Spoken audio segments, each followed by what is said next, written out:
Right.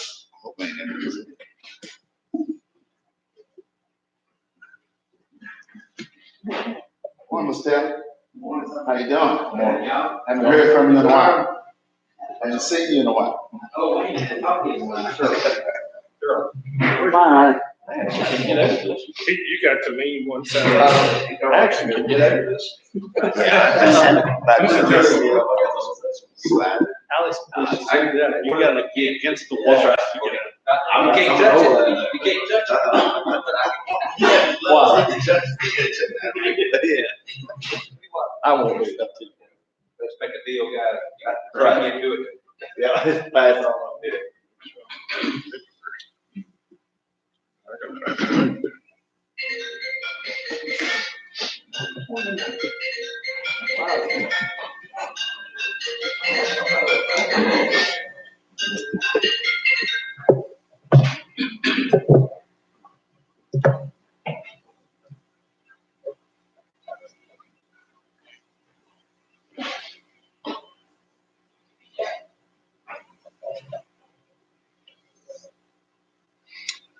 All right, ladies and gentlemen. Well, good morning, everyone. Good morning, board members. Morning. Members of the staff that have joined us here this morning. Want to welcome you all. Certainly want to welcome the folks that are tuning in to us remotely. It is pretty obvious that we are dealing with unusual circumstances right now, and thus the way we're having to conduct our meeting and the venue that we have set out here. But we will be conducting business as usual this morning. And prior to convening our meeting, it's the board's practice that before calling the meeting to order, that a prayer be given. The board member who delivers the prayer may make reference to his or her own religious faith, just as you might refer to yours when offering a prayer. We wish to emphasize, however, that members of all religious faiths are welcome, not only in these meetings, but in our community as well. The participation of all citizens in the process of self-government will help our Board of Supervisors to better serve the good people of Mecklenburg County. And who's got Mr. Jennings? I have it this morning, Mr. Chairman. And I'm going to call on Mr. Jennings to bring us a prayer. Okay, I would like to, since we were reflecting back on an Easter holiday like this country and this world has really never ever seen in history. And all of the times that I prayed on this board, I've always had a prepared prayer. It's just what I'm comfortable doing with. And I started with that Saturday, putting one together, and I thought to myself, how do I really do this justice? And I started Googling some Bible verses and different things, and I found something online that I'd like to read. Y'all can listen with your eyes open, and at the end of it, I'd like for us to stand and say the Lord's Prayer. It's a little bit lengthy, 4 or 5 minutes. I can get through it. But anyway, the name of it was 20 Prayers to Pray During This Pandemic. And the author is Jean Pollock Michelle. So I give her credit for all this. So I will start this right now. We believe there's a God who bends his ear to listen, and so we pray. For the sick and infected, God heal and help, sustain bodies and spirits, contain the spread of infection. For our vulnerable population, God protect our elderly and those suffering from chronic disease, provide for the poor, especially the uninsured. For the young and the strong, God give them the necessary caution to keep them from unwillingly spread this disease, inspire them to help. For our local, state, and federal governments, God help our elected officials as they allocate the necessary resources for combating this pandemic. Help them to provide more tests. For our scientific community leading the charge to understand the disease and communicate to gravity, God give them knowledge, wisdom, and persuasive voice. For the media committed to providing up-to-date information, God help them communicate with the appropriate seriousness without causing panic.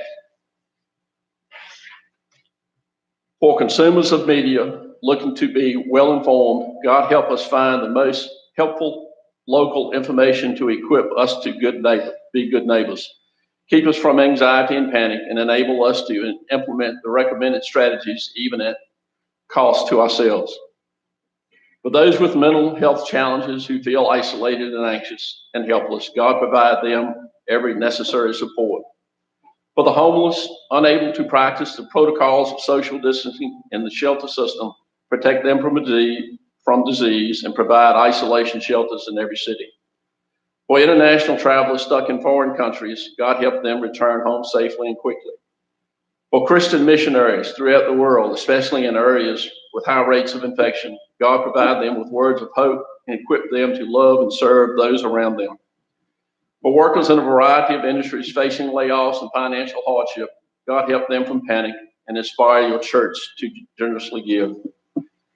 For families with young children at home for the foreseeable future, God help mothers and fathers to partner together creatively for care and flourishing of their children. For single mothers and fathers, grow their network of support. For parents who cannot stay home from work but must find care for their children, God present them with creative solutions. For those in need of regular therapies and treatments that must now be postponed, God help them to stay patient and positive. For business leaders making difficult decisions that affect the lives of their employees, God give these women and men wisdom and help them to lead their self-sacrifice. For pastors and church leaders faced with the challenge of social distancing, God help them to creatively imagine how to pastor their congregation and love their cities well. For college and university students whose courses of study are changing, whose placements are canceled, whose graduation is uncertain, God show them that while life is uncertain, their trust is in you. For Christians in every neighborhood, community, and city, may your Holy Spirit inspire us to pray, to give, to love, to serve, and to proclaim the gospel, that the name of Jesus Christ might be glorified around the world. For the frontline healthcare workers, we thank you for their vocational call to serve. We also pray, God, keep them safe and healthy, keep their families safe and healthy. God, help them to be knowledgeable about their diagnosis and treatment of disease, as well as changing protocols. God, help them to stay clear-minded in the midst of the surrounding panic. God, deliver them from the anxiety of their own loved ones, aging parents, children, spouses, and roommates. God, give them compassion for every patient in their care. God, provide them financially, especially if they fall ill or unable to work. God, help Christians in health care to exhibit extraordinary peace so that many would ask about the reason for their hope. Give them opportunities to proclaim the gospel. God, we trust that you are good and do good. Teach us to be your faithful people in this time of global crisis. Help us to follow us in the footsteps of your faithful shepherd, Jesus, who laid down his life for the sake of love. Glorify his name as you equip us with everything you needed to do your will. Amen. And we'll say the Lord, stand and say the Lord's Prayer now. And if you would remain standing, and I'll call the meeting to order, we'll say the pledge. Our Father, who art in heaven, hallowed be thy name. Thy kingdom come, thy will be done, on earth as it is in heaven. Give us this day our daily bread, and forgive us our trespasses, as we forgive those who trespass against us. And lead us not into temptation, but deliver us from evil. For thine is the kingdom, the power, and the glory, forever. Amen. I'll now call this meeting of the Mecklenburg County Board of Supervisors to order, and would ask that you please join me in the pledge to the flag. I Pledge allegiance to the flag of the United States of America and to the republic for which it stands, one nation, under God, indivisible, with liberty and justice for all. Thank you.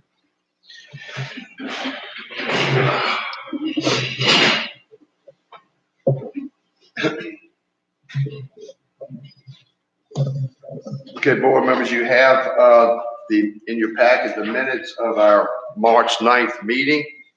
If there are no corrections to those minutes, the chair would entertain a motion to approve them as presented. Mr. Chairman, I motion that we approve the minutes of March 9th with one correction. You have Dr. Patricia Carter. She do not hold a doctorate degree, just Ms. Patricia Carter. Okay. We'll make that correction. Okay, we have a motion then to approve the minutes with the correction as noted. All in favor of that motion, say aye. Aye. Thank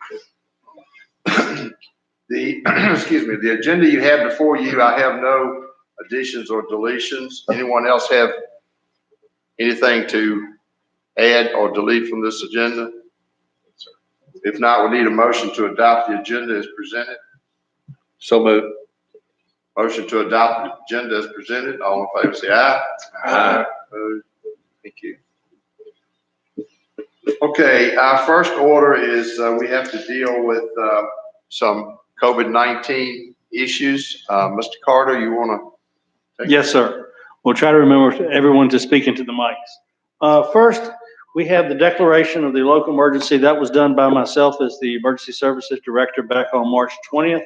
Because of that, you all need to adopt a declaration of local emergency, which is the second document, which mirrors the first and allows this to continue.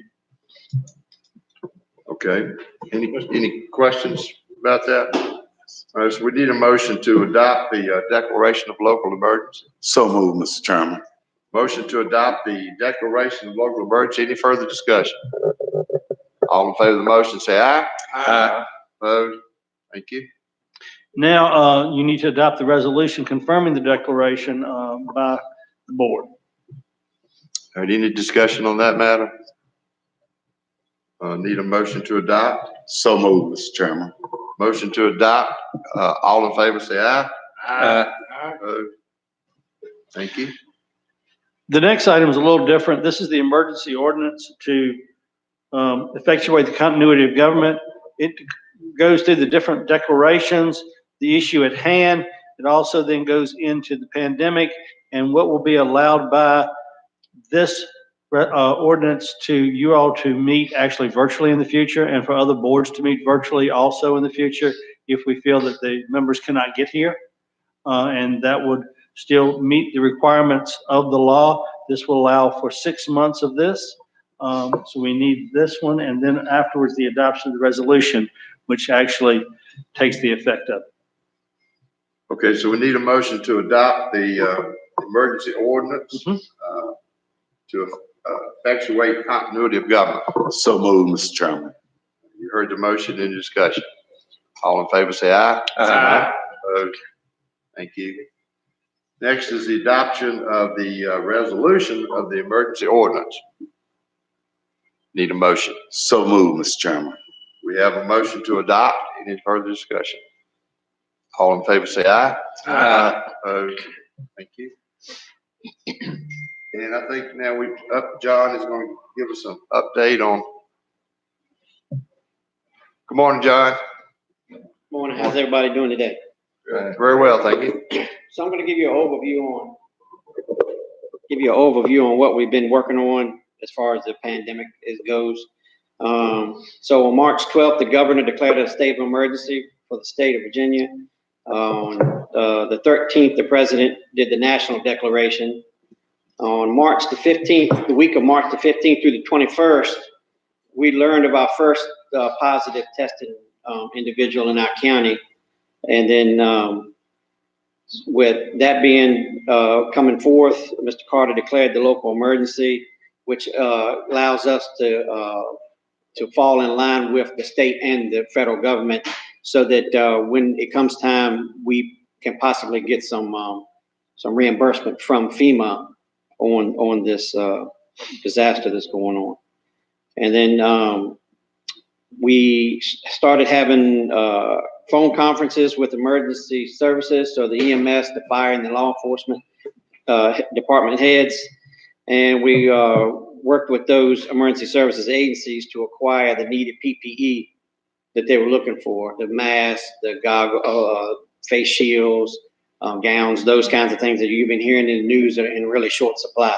Luckily, a lot of our emergency EMS agencies had stuff left over from the H1N1 distribution that they put out.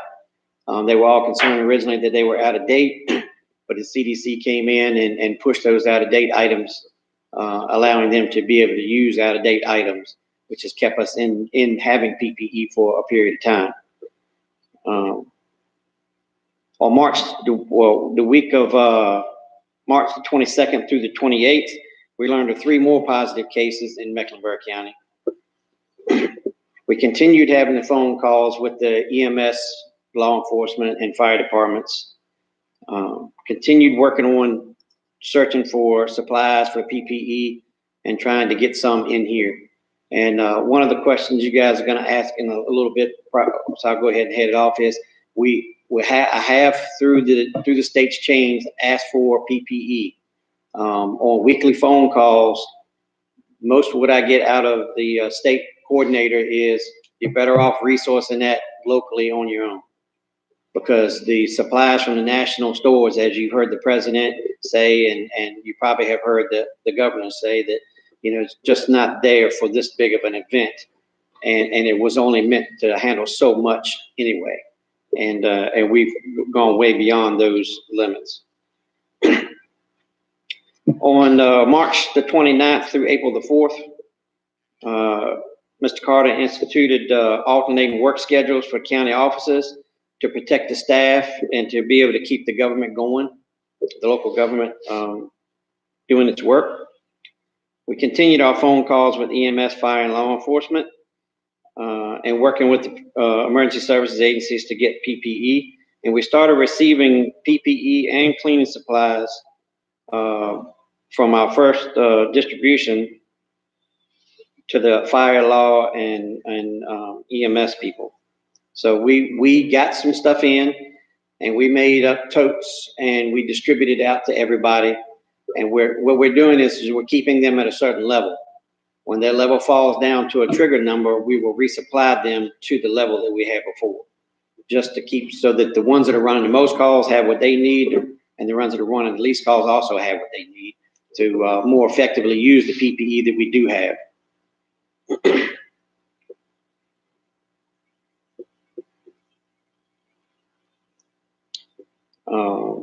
Excuse me, I'm finding my spot here. Let's see. So we continue working with them. We got the PPE out to them. And during that same week, the governor put his stay-at-home order with more force, so that before it was a suggestion, and that week he made it something that had to be done.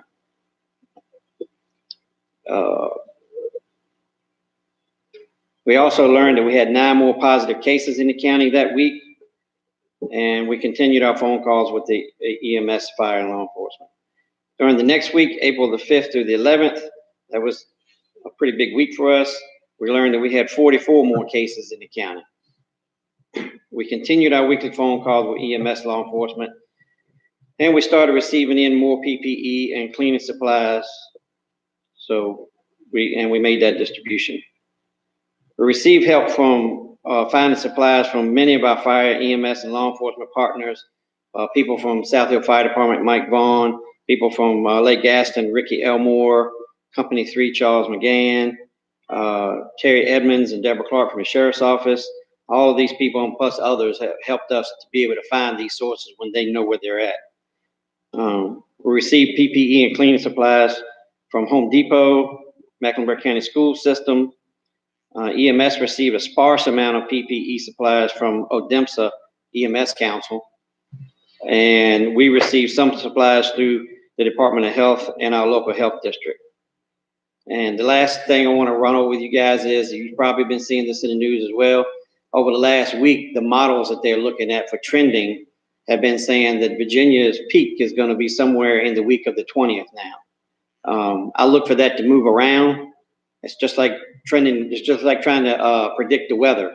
The closer you get to it, the better it is to predict. So, but they keep putting in the information every day that they get the changes, and to find out what that number is going to be. That's all I have.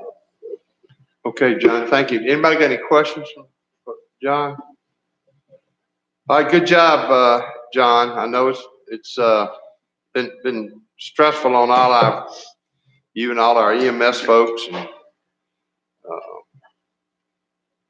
law enforcement and everybody involved, healthcare workers for sure. I have a question. Okay. I guess it would be for John. Can you speak into the mic? How many people have been considered recovered from that? Do you have a count on that? Actually, I don't. I know that some of the things I put out to you guys had said, a certain number, but since last week when the numbers jumped up so high, the Department of Health hasn't been able to supply me with the same information they had before, and so I'm not able to give you an accurate number on that. Okay, well, it just seems like the media never gives us the recovery. And I was watching a news conference with the governor last week because that's mainly where we're getting our information from. At the same time, everybody else gets it. And during that news conference, the head of the Department of Health says they're not actually tracking that number. They don't have a way to track that number. Okay, thank you. Okay, a question for John. Last week, the number jumped up the bad way. What it because more testing was done? Yes, that's a good, they did a lot of more testing last week, but they did a lot more testing, particularly in one facility. Okay, thank you. Okay, thank you, John. All right, we've got to, this morning, talk about a amendment to our bond resolution. Mr. Carter, you want to? Yes, sir. When the board did the original resolution back in December, that had a 5.5 maximum rate. At that point in time, bond rates were running about the week before that 2.49. After the stock market went up and down so greatly, and the Fed started buying so much paper on the bond market, bond rates started fluctuating greatly. As I sent y'all information, anywhere from 0.2 to half a point every day up and down. At one time it was at 3.5 and still increasing. My concern was with every 1.5 we're looking at paying an additional $600,000 a year annually in interest payments. So on, $350,000 a year, because we would have paid a little over $7 million on the 20-year note at the 4.11, which is what we want to lower to. We would actually gone up another 1.5, and we could have been paying an additional $14 million in interest. Right now, interest rates are back down almost to where they were at the 2.50 range. Last I checked, it was 2.56 when Davenport did a sale a few weeks ago. They seem to be holding steady. We are recommending that you lower that maximum rate from the 5.5 to the 4.11, which was the planning rate. And then anything below that will be better. That is still the 5.5 was the historical last 30-year average. But they have been low for 10 years now, basically, and they're continuing. So this could be a very good time. We have until the 15th. It originally was the 3rd. And right now, BPSA is doing a couple things different. They're also allowing them to do a private bank placement. They'll decide that this week, whether to do that or with the sale. The sale is for the 21st, I believe. So the bottom line is we're just reducing our exposure. Yes, sir. All right. Okay. Anyone have any questions of Mr. Carter about? Yeah. Okay, so then we need a motion to adopt this amended bond resolution. So move, Mr. Chairman. We have a motion to adopt. Any further discussion? All in favor of the motion, say aye. Aye. Opposed? Thank you. Next item we have is no wake zone public hearing. This is in reference to a no wake zone for Hawtree Creek. Obviously, since we weren't able to have the public into our meeting this morning, we, send out notifications, ask everybody to please comment in writing. As I understand it, we have no complaints, no one opposed to the no wake. Is that correct, Mr. Carter? That's correct. Always received was a packet from groups on Hawtree Creek in favor of it. Okay. But this would apply to both Lake Gaston and Carr Lake, both of them. So in lieu of that, then I'm going to consider this public hearing to be closed concerning the no wake zone. And at this time, I'm going to turn our no wake issues and considerations over to Mr. Tanner. He's chairman of our legislative committee. So, thank you, Mr. Chairman. Mr. Chairman, based on the input we've got from the public that there was no one opposing this, I would like to make a motion that we adopt the rules and procedures as presented for this no wake zone ordinance. Okay, so we've got, do we need to address each one of these individually, Mr. Carter? I think you could do them all as a group. You have the ordinance, the resolution, the policy and procedures, which has one change from what the committee had originally seen, which was what was requested, which was to require in Poplar Creek, because it lies within 2 counties, that both counties would have to approve the placement of a no wake buoy on that creek before it would become in effect. Everything else is exactly as the committee discussed last month. So, Mr. Tanner, that's your motion? Yes, sir. All right, you all heard the motion concerning these no wake ordinances. Any discussion? Is there any contact that has been made with the other counties, surrounding counties in North Carolina about possibility of them adopting the same ordinance? No, sir, we have not at this time talked to any of the North Carolina counties. I'm not sure how theirs is set up with regards to whether the county does it, the state does it, or anything else. In Virginia, it's a little different. I'll be glad to reach out to them if that's what you would like, sir. I think that'd be a good idea if we're all on the same page. Yes, sir. It'll be man, scramble, and warn. All right. Any other discussion?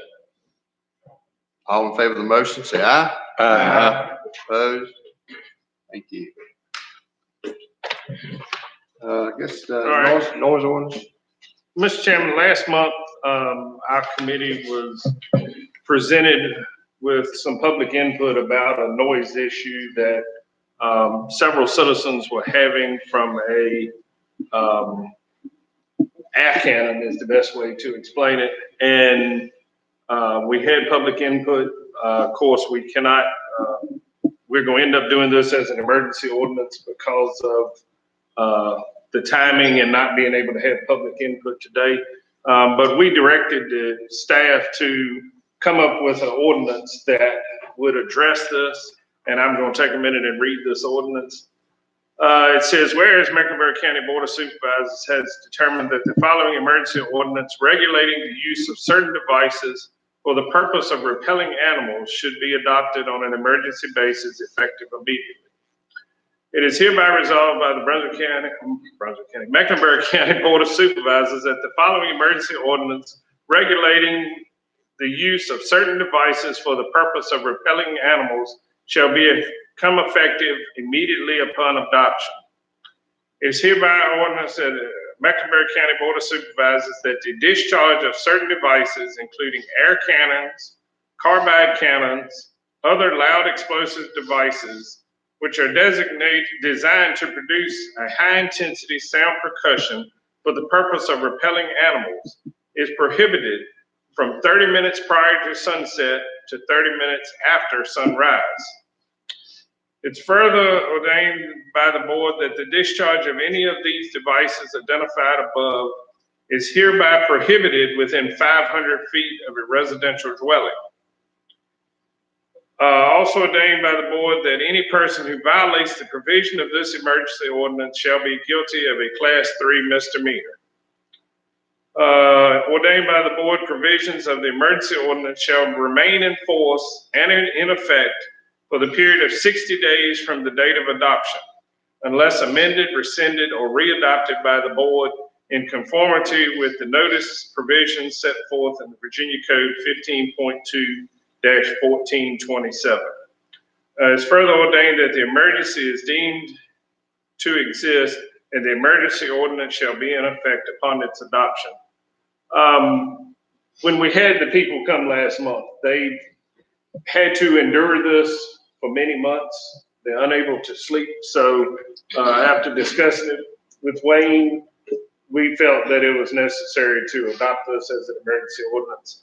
And of course, as it said, within 60 days, we will either have to re-adopt it or have a public hearing on it, so any other public input can be given. All right. Any questions? Question, is this definitely enforceable by the sheriff department? Yes, sir. This can be enforced by the sheriff's department. I want to remind everybody talking to your mics. But yes, sir, this is a misdemeanor. It can be enforced. We will actually have the sheriff's office notify the individual who's been shooting off the air cannon to let them know that this will be effective immediately. How did y'all come up with the 500 feet, Wayne? What, I mean, is that just a standard? That's just what we came up with. Okay. It had been told to us at the meeting that they were within about 50 feet of the property line. If you were out in the middle of a field, it would be a little different. And this will allow it to be shot in the daytime, but you still can't be within 500 feet of property. There have been some places that have used it, wineries, so it would not be an issue with something like that because they're so large. Definitely a good idea. These people need a little relief, I think. Absolutely. I think so, yeah. So, you making that in form of a motion? Mr. Chairman, I'll make that a motion to adopt this ordinance on an emergency basis. All right, you've heard that motion. Any further discussion? All in favor of the motion, say aye. Aye. Opposed? Mr. Cardinal, all right, the Hall Tree Creek request, is that, we address that later or? Yes, sir. They'll have to reapply. They submitted that they had applied, but we did not have an ordinance back then. I did speak to the gentleman, and they will be reapplying in the future. I understand. Okay, thank you very much. Next, we have a property committee report. Mr. Jennings? Thank you, Mr. Chairman. This is on the Bruce Library renovations that I've talked to Wayne about, and I will let him go through the three options since he is very familiar with them. You want to do that, Wayne? Yes, sir. When we reported back a couple months ago regarding the use of an outside elevator on picture number 1 would be beside this portico. There were some concerns from the board members, maintenance, staff having to go outside to operate it, vandalism, etc. So we looked at that, and that's probably the most costly of these three options. The second one is the second picture, and where you see this cone and area, we're looking at maybe trying to bring that up about 4 feet in elevation, and then pave that, bring it down into the other parking lot area, and take out all the boxwoods on this side. Pretty much on all of these, the next two, we'll be removing some of the boxwoods. I am concerned we can go because of the facility and the existence of it being an existing facility, 1 inch to 1 to 10 inches, 1 inch to 10 inches instead of the 1 inch to 1 foot in elevation on a ramp. And I'm still concerned that that's going to be difficult to make it in this short section of the building. The third option we're looking at is extending the area where in the third picture, and bringing the parking lot up to this point up here, and extending that out about another 30, 40 feet and widening the area out so that the public would be able to get out. And then we would have a ramp going all the way up the side of the building. It's fairly a gentle slope, removing this tree under all three options because it's right up beside the driveway. And if you have people backing back down that driveway, the handicap, we're concerned that they would hit the tree. So we want to remove that one. Also under option 2, you'd have to move the tank and some other things. We're going to look at it moving the one in the front because it is mostly dead. If you look at it, it's both of these are locust trees.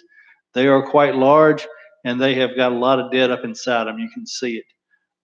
And then we would look at moving this tree here because the parking lot, when you bring it all the way up to it's at the property line, you're going to be digging down and I think you're going to end up killing the tree. and in 3 years, you'll be taking it down again. We're also looking at removing this growth along the side of the property, and increasing the ramp at the end. I've come up with, on all of these options, we need to get the property line surveyed. There are some pins out there. To the best of my knowledge, I don't know when they were put there. They've been there for as long as I've been here, so 30 plus years. We need to do that. We need to get the 3 trees cut down, grub up those stumps, and remove the boxwoods. Staff's looking at option 3 being the best one, in our opinion. While we have a lot of ramp to remove and the boxwoods on one side, the issue becomes accessibility and having enough space for stops and meeting the 1 inch to 10 inch rule going up. We can do it on that side. We feel fairly confident, especially with also a couple of landings so that people don't just keep going down the hill. In the most part right now, anyone who wants to, who is handicapped, they pull up at the registrar's office, and they come outside and help most people, as that we imagine the same thing will happen on the street again. We'll have a handicap spot out front just like we normally do, but if someone wants to come in, they can come in through the back way. We'll also need to paint the inside and outside of the building on everything, extend the parking lot and widen it, and pave that area, leaving the big trees at the bottom, but taking out some of the smaller shrubs right up to the very top part. We'll install a counter inside, replace all the carpets. We'll have to put in new HVAC units that are both heat air. That facility has a window unit, and it uses a steam boiler system from 90 years ago. So we'd like to replace that and go with that, and rewire the second floor, putting in track wiring along the sides. The facility was wired in the 30s when it was built. So there's some issues with the wiring and just disconnecting and not having to take out any of the sheetrock, because that's the old horsehair sheetrock, if I'm not mistaken. So we do have to empty it out. It has been used for storage for different departments for the last few years, and we'll start doing that. But staff would like to progress on item 3. Of the 3, I think it's the best long-term, low-maintenance cost we have. Mr. Chairman, after having a conversation this week with Mr. Carter on this, I think option 3 probably is the best route according to staff. So I'm going to make that into a motion to accept option 3 to renovate the Bruce Library.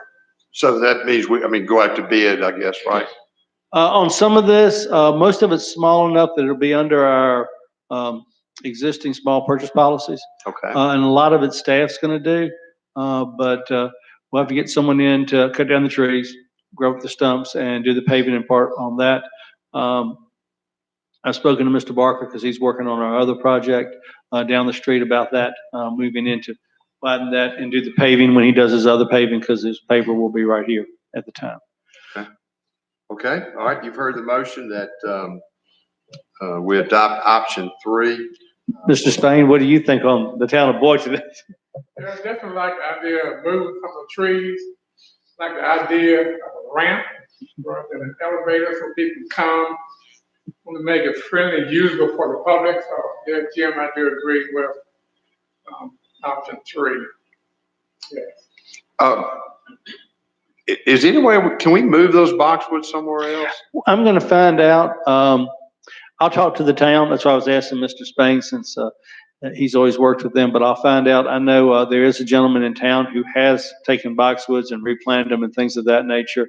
Those are probably, well, they're at least 50 to 90 years old. I have no idea. That would be nice to do that. I wish I had a place to put them, actually. Yeah. I don't know where we can put them, but the problem is getting a ramp around them. We can't get it really into it. Right. And there's also, I'm imagining those roots have grown back into the foundation. If it's like all of our other buildings, there's no spread foundation on that. That's just brick on ground. Yeah. So we're not sure. It could be concrete, but we've never dug down around it. So. Okay. All right. Any further discussion on the motion? All in favor of the motion, say aye. Aye. Thank you. Mr. Spain, Budget and Finance report.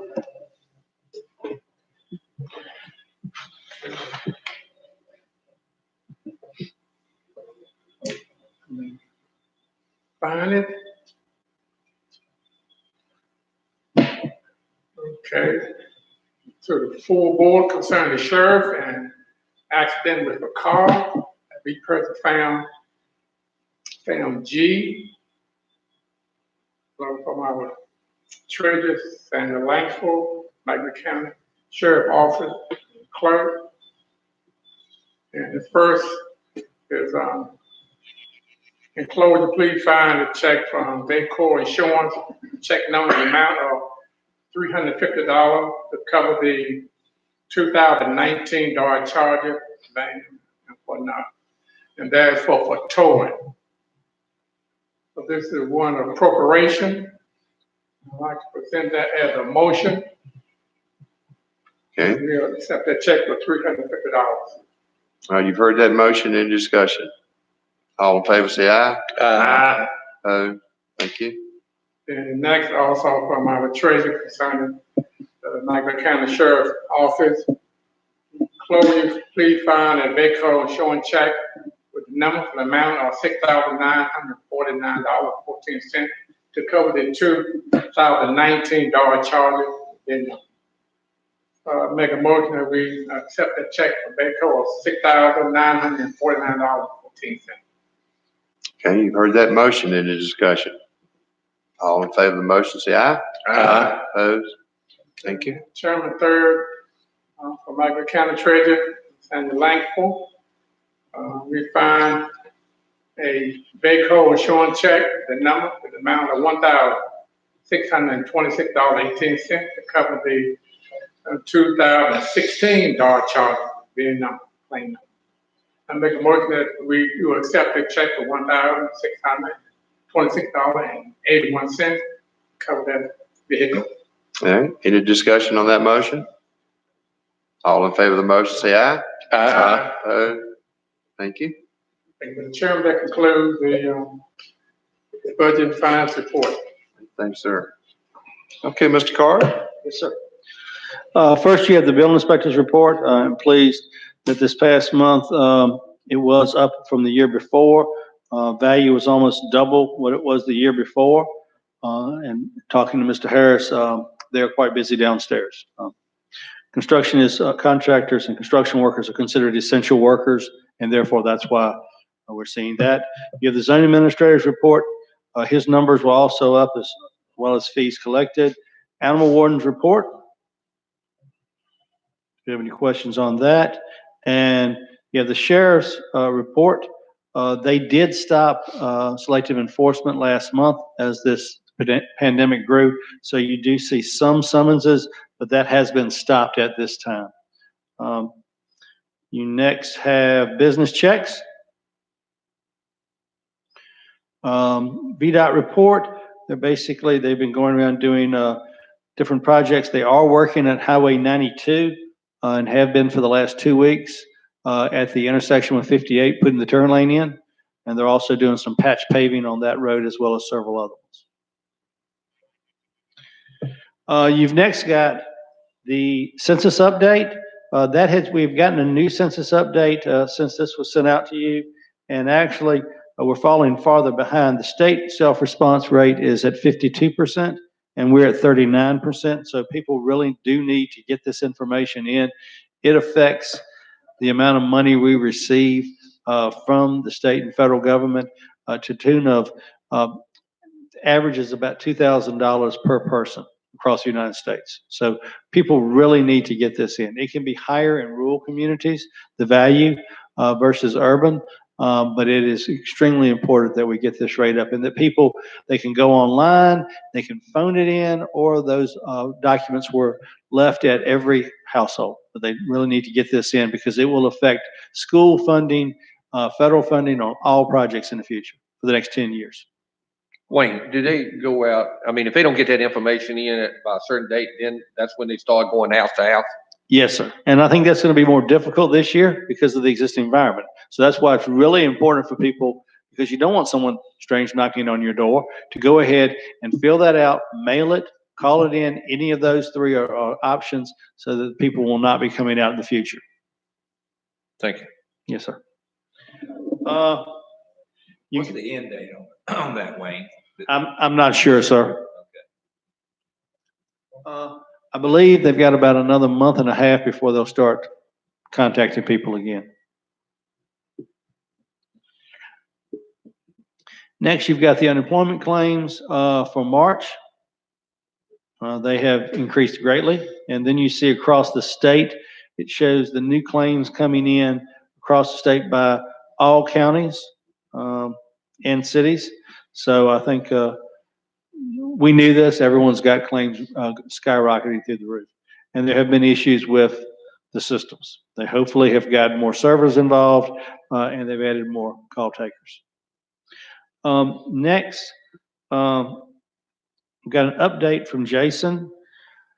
The governor last week requested moving the May elections to the November because he does not want poll workers, who the vast majority of them are in the age groups where they do have issues, to have that. Also moving the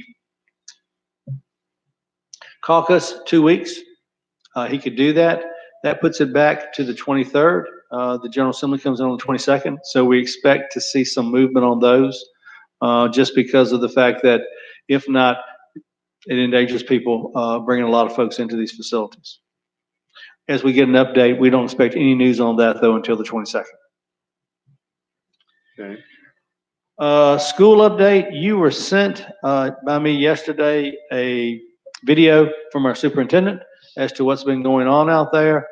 There is a lot of metal up on that hill. They're moving a lot of dirt, but there are some issues with regards to the moisture content. They are trying to address those. They are working on the road widening also. Mr. Slayton is helping them with that. I'd like to thank Mr. Slayton for all his work in this. He did develop all of the declarations, the emergency ordinances, the noise ordinance, the no wake zones he helped us with. So I really want to thank Russell for all his work. That's all I have, sir. Absolutely. Thank you. Yeah, I was, it just really jumped out at me this morning when I was coming down here, and I got to the school site, and all of a sudden it's like, bam, there's just all this dirt and trees have been moved. And I don't know that I really appreciated the size of that site until I was driving down the highway and, could really visualize it. I mean, it's considerable. So, all right. Well, thank you, sir. We've got some appointments we need to address. Last month we tabled an appointment to the Board of Zoning Appeals. Mr. Harrison Inge has resigned for health reasons, and we tabled that appointment. I have an appointee nominee for that, Mr. Chairman, Glenn Wood from Chase City. Okay. All right. We have a nomination of Glenn Wood to serve on the Board of Zoning Appeals. Any other nomination? Yes, I had as well as his name is Christopher Terry from Clarksville. Christopher Terry? Yes.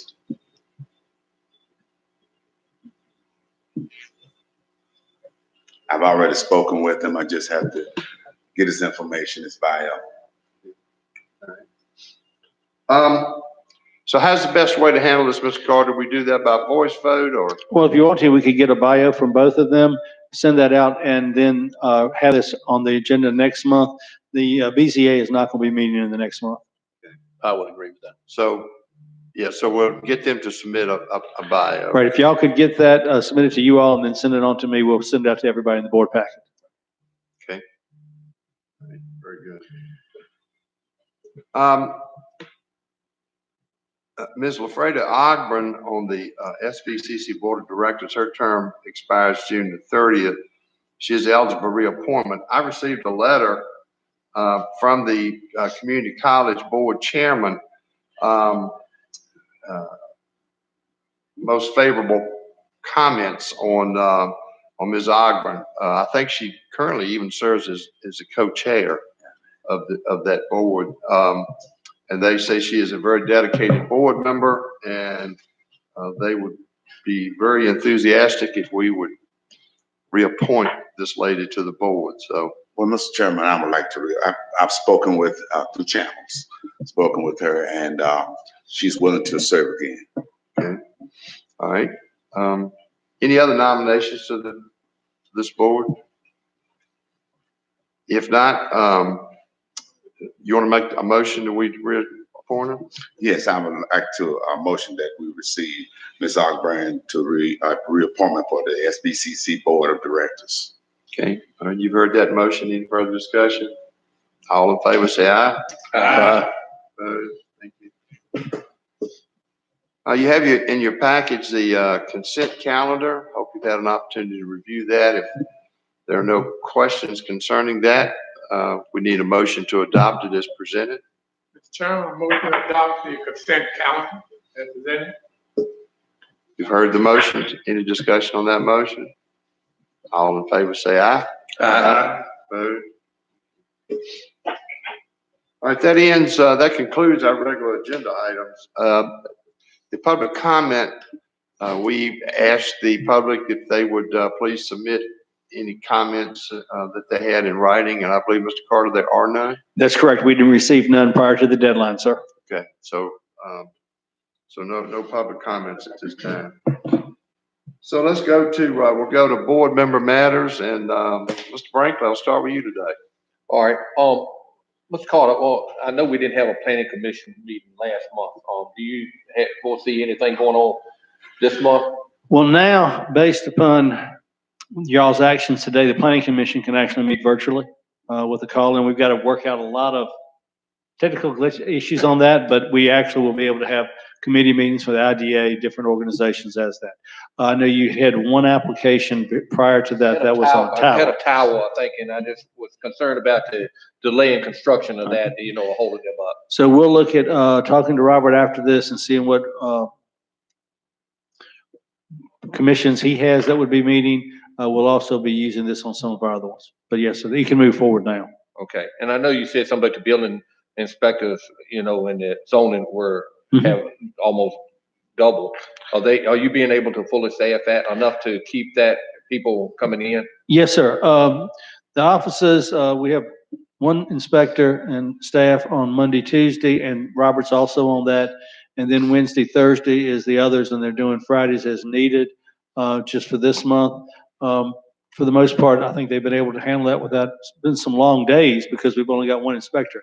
But we split up all the departments so that if one pair, because they are in close proximity, has to be quarantined because of something, then the other pair will be able to do it. So it has been working, just longer days, but they said they've been able to handle it, no problem. Okay. Well, the only other thing, it's amazing what 30 days does and the change we've had, from the last meeting we had. I kind of think back at all the things that we take for granted that, just little things that means so much to us now, not having them and all. So hopefully that, that we can get through this thing and maybe in 30 days we'll got this behind us and all. Thank you, Mr. Chairman. Thank you, sir. Mr. Jennings? I don't know that I have anything, Mr. Chairman. I think Mr. Brinkley phrased it well, that things change and we take a lot of things for granted. And hopefully it's going to get better. I used enough time at the beginning of the meeting, so I'm going to pass. All right, thank you, sir. Mr. Hargrove? Yes, sir, Mr. Chairman. I'm reflecting on the phrase that before Jesus died, he said, Eli, Eli, lama sabachthani, meaning that, my God, have thou forsaken us. We're finding that we're talking about distancing one from another. We're talking about the disease. Even those that look healthy might be carrying the disease. We don't know. But this is something that we have to live through, and we're going to get through it as a people. I think this will allow us to come closer together as a people, as a nation, so that everything has been done and is been done for a purpose. And when the purpose has been finished, then I believe that it will be a good thing that this has come over the nation, that we can come collaborate one with another with love. Because I think over the time when the periods we have lost some love one with another. And so it's time to bring us back together again. And we all have to look to the hills from which cometh our help, knowing that our help comes from the Lord who made the heaven and earth. And also, I didn't say that to Carol's sermon this morning. I did that yesterday. But also, Mr. Carter, would there be any election on the school update as far as the moisture moving of the soil? They're right on time. Currently they're still on time, on schedule. As Paul had in his video. So that's all I have at this time. Thank you, Mr. Chairman. I yield back to you. Thank you, sir. Mr. Town? Thank you, Mr. Chairman. As has brought families closer together, that may not have been, everybody was running every which way to ball practices and everything else, but I think it's definitely brought some of the families back together. And once things open back up, I know we'll, all be getting together again. But I do want to thank Wayne and the county employees, because I think they've really come together and kept the county moving, kept it functioning. So I do want to thank them. And thank our police, fire, EMS, 911, all of them who are still out here on the front lines, the medical providers, hospitals and stuff, that they're still dealing with this every day. We only deal with it maybe for a few minutes when having to go to the grocery store or something like that, but we want to make sure we thank them. And just our businesses too. So many of the businesses have had to change the way they're doing things, but some of them are still able to function. It may lead to new business adventures in the future, but I know some of them have definitely done that. And also to our teachers at schools, they've really gotten thrown, not to say under the bus, but they've gotten thrown in a whirlwind here the last few months to try to go from having kids in class to trying to figure out how to get the material to them online. And, and the schools I know are trying to work with them, and computers, the internet, everything has become an issue, but I think they've done really well to work with the kids and try to keep them on track. And again, I just pray for everyone that's affected from this virus. Everybody I think knows somebody that's probably been affected at some point, and hopefully we all get past this and continue to move forward. That's all I have, Mr. Chairman. Thank you, sir. Mr. Wilkinson? Thank you, Mr. Chairman. I agree with everything that everyone said here. It's just unprecedented times and measures, and people are doing everything they can to cope with it. But I also see it as an opportunity, as Mr. Hallgrove alluded to. We really need to come together as a people, as a community. As bad as all this is, it really can be an opportunity to move forward in the right direction. And I would encourage people to look at it that way. Instead of being so down in the dump, we have to do our part and contain this, but we still have to live going forward. And I'd encourage people to do that. I was glad to hear, John talking about, the different donations of PPE and supplies. And I know from firsthand, the community college, my wife works there, and they've done their part to give to the hospital. And I just would like to encourage other people to do that on a local level, because I do believe it's just bigger than what the federal government can handle, as it's unprecedented. So, dig down and look in inventories and whatever you may have to really help out for the greater good with that. But we will get through it together, and, look forward to the future, hopefully. One question I had, Wayne, was about the interest rate we talked about, the bond rate. Does it cost us to go lower? Why would we stop at like 4.1? Well, the reason being, that's a maximum. So let's say you set it at 3.5. This is a gamble. I mean, you're literally, what do you think? Because they only sell this twice a year. So you got to wait 6 more months. What's the interest rate going to be in 6 months? I can't tell you. And they only sell literally twice a year. You have an April sale with a May close, and then you do the same thing in the fall. So that's just it. We're trying to move forward. We don't have to have the money per se today because of the amount we've already borrowed and the cash on hand. But the reality is, I can't tell you what 6 months. It could be 4.5. Right. So you're kind of setting. Here's the bar. We're comfortable up. Okay, gotcha. And just one small other question, about the dumpsters and all. Are they running half staff as well? No. They're not. Both landfills are running wide open. We worked Saturday at the old one, at the new landfill. Actually, we had a rip in the liner. So we head to the rain liner, not the bottom liner, but the rain liner, trying to keep pumping off all this leachate or rainwater off. So we were working on that with everyone, but all of our crews are running 5 days. We are separating them as much as possible, so that they're in different separate trucks. Same thing with animal wardens.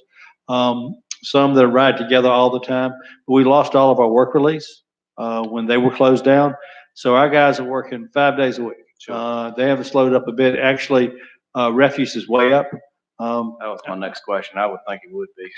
Henrico County was in the Richmond Times-Dispatch today. Theirs is several fold what it was this time last year. Ours has been. The dumpsters are overflowing everywhere. We would like people to realize, try not to carry everything on a Saturday and Sunday to a dumpster if you can help it. During the week would be a lot easier also, because you've got 3 days and everyone is emptying out everything and say, okay, let's take it all on Saturday and Sunday. And then it's overloading the system, and then there's so much refuse on the ground. Our guys have to pick it up. It takes so much longer to get through the process. So if they see the dumpsters are full, please hold it till they empty out during the week and then fill them up then, versus just throwing it on the ground. But people are doing a lot of spring cleaning. It always is. But on top of that, you have a lot of people who have a little free time on their hand, and they're now really spring cleaning. Right. So, yeah. Okay. That's all I have, Mr. Chairman. Thank you, sir. Mr. Jones? Well, I'd just like to give a shout out to all the parents that have children. I know firsthand that you're thrown a curveball like this, and all of a sudden, if you have 2 working parents, hopefully one of them can stay home with the child, and hopefully both of them still have their jobs. But that, of course, is another issue. But having a child at home, especially if you've only got one child, and setting aside time for doing homework and studies, it's not really homework now, it's homework. And then being full-time playmate and everything else along the way is a challenge. And especially for single parents, I would think. And in this situation also, I ran across a couple of people that aren't able to get online because they don't have internet service. And they were using the library. Of course, the library's closed now, so this individual has two boys. they can still go to the parking lots. The Wi-Fi extends out to all the parking lots. Okay. Yes, sir. All of our libraries have Wi-Fi in them, but the libraries also put out enough wattage that it is in the parking lots or out front, like in Boynton. You'll see people here on weekends all the time, especially in the summertime, people who are camping come up here. So we have free Wi-Fi in the parking lots or right outside all 4 libraries. Well, I'm glad you made that point. Yes, sir. I hope everybody hears that. Because it is tough, and it's, if you want to keep your children up to date so that when they do enter the next grade level next year, that they haven't gone further and further behind.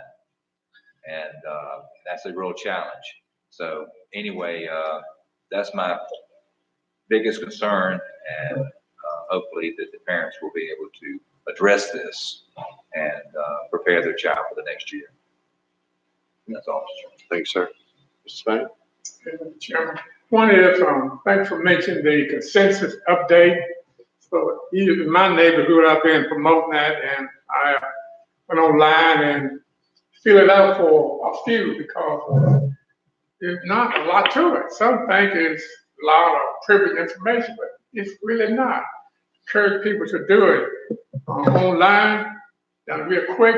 So I've been in my neighborhood doing that because there's a lot at stake, and we're still a lot concerned with what is going on. Virus 19. This should bring us close together as a nation. And I want to thank Wayne and the staff for what they're doing for the county and all. See, people that are involved, they keep things going smoothly. And I hope that we can very soon back to normal. It's gonna be a new normal. I think we will be ready for it. And we have to adapt and adjust to it. That's all to it. Just stay going. And when we hit by something we can't see, we wake up looking sort of different.